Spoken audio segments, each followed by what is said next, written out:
बिस्मिल्लाहिर्रहमानिर्रहीम। अस्सलाम वालेकुम। कामरान शेख आपसे मुखातिब है। आइए चलते हैं अपने टॉपिक की तरफ। आज का जो टॉपिक है वो असाइनमेंट बनानी है आपने काइंड्स ऑफ सर्किट की। ये लेक्चर हम पहले डिस्कस कर चुके हैं, ये टॉपिक पढ़ चुके हैं। अब आपने इसको राइट डाउन करके पेपर्स पर लिख कर कंपाइल करके सबमिट करवाना है एज सुन एज पॉसिबल। ठीक है जी, अब आगे चलते हैं। सर्किट की इकसाम कौन कौन सी हैं? सर्किट की 5 इकसाम होती हैं: open circuit, close circuit, short circuit, सिलसिलेवार सर्किट, मतवाजी सर्किट। और जो इसमें नई चीज़ है वो सिलसिलेवार और मतवाजी सर्किट का मजमुआ है। ट्रेनीज़ यहाँ पर आपने कंफ्यूज नहीं होना है, 5 ही इकसाम होती हैं। ये जो combination of series and parallel circuit है ये भी इसी की इकसाम है, क्योंकि सीरीज़ और पैरेलल के मजमुए का सर्किट बनाना होता है, कोई अलग से कोई किस्म नहीं है। ठीक है जी, अब आगे चलते हैं। बरकी सर्किट, सिंपल डेफिनेशन जो वाइवा में पूछी जाती है, करंट के बहने के रास्ते को बरकी सर्किट कहते हैं। ये कंप्लीट उसकी डेफिनेशन और डायग्राम है, इसको भी आपने राइट डाउन करना है एज इट इज़। ठीक है जी। फिर ओपन सर्किट, इस सर्किट में कोई अलग काम नहीं करता, और ये इसका डायग्राम और ये डेफिनेशन। ठीक है जी। क्लोज सर्किट, इस सर्किट में अलग काम करता है, ये इसका डायग्राम और डेफिनेशन। अब शॉर्ट सर्किट, इस सर्किट में लाइन न्यूट्रल आपस में मिल जाते हैं, ये कंप्लीट डेफिनेशन एंड डायग्राम। सिलसिलेवार सर्किट यानी सीरीज सर्किट, इस सर्किट में करंट बहने का एक रास्ता होता है, ये कंप्लीट डेफिनेशन और डायग्राम।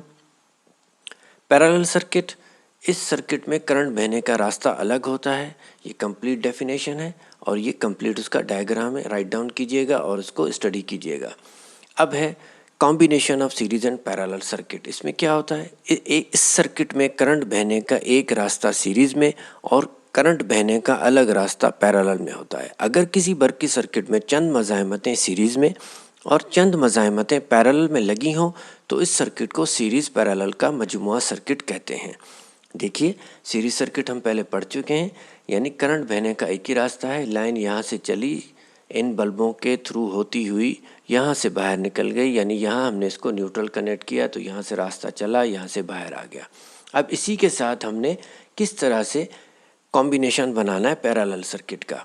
ये देखिए पैरेलल सर्किट, अब इसमें हर बल्ब को अलग लाइन और अलग न्यूट्रल मिल रहा है। देखिए ये लाइन और ये न्यूट्रल, लाइन और न्यूट्रल। इसी तरह से सीरीज सर्किट को भी ये न्यूट्रल और ये लाइन यहाँ से मिल रहा है, कोई किसी का मोहताज नहीं है।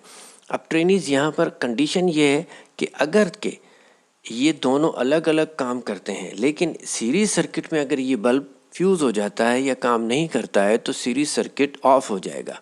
जबकि इसके बरक्स पैरेलल सर्किट में अगर ये बल्ब ऑफ होता है या फ्यूज़ हो जाता है तो बाकी मानदा सर्किट काम करेगा, क्योंकि ये दोनों एक दूसरे के मोहताज नहीं हैं जब तक कि लाइन और न्यूट्रल की मेन सप्लाई में कोई ख़राबी ना हो। ठीक है जी, उम्मीद है आपको ये समझ में आ गया होगा। फिर भी कोई क्यूरीज हो तो आप मुझसे पूछ सकते हैं और इसको अच्छी तरह से राइट डाउन करके आपने सबमिट करवाना है as soon as possible. Thanks, best of luck.